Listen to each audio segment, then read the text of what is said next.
এদিকে মুখ্যমন্ত্রী মমতা বন্দ্যোপাধ্যায়ের জঙ্গলমহল সফর, সেই জঙ্গলমহল সফরের শুরুটাই অন্ডাল থেকে দেখতে পাচ্ছেন সেই ছবি। কিছুক্ষণ আগেই তিনি অন্ডাল বিমানবন্দরে সেখানে পৌঁছেছেন। সেখান থেকে রয়েছেন আমার প্রতিনিধি আবির রয়েছেন।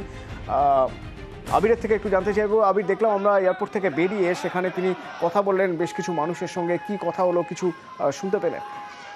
লোকসভা নির্বাচনের আগে পুরুলিয়া, বাঁকুড়া এবং ঝাড়গ্রাম এই তিনটে জেলা সফর করবেন মমতা বন্দ্যোপাধ্যায়। আগামীকাল থেকে তার প্রশাসনিক যে সভা, তার পাশাপাশি দলীয় স্তরে বেশ কিছু বৈঠকও করার কথা রয়েছে।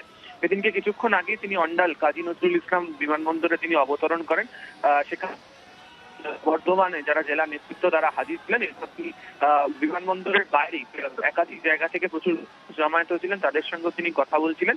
বিশেষ করে শিখ সমাজের প্রচুর প্রতিনিধি এসেছিলেন, তাদের সঙ্গে তিনি কথা বলেন এবং তাদের তরফ থেকে মমতা বন্দ্যোপাধ্যায়ের কাছে একটি আবেদন জানানো হয়েছে, সেই প্রসঙ্গে তিনি তাদের সঙ্গে কথা বলেছেন। তিনি ইতিমধ্যেই রওনা হয়েছেন দুর্গাপুরের উদ্দেশ্যে।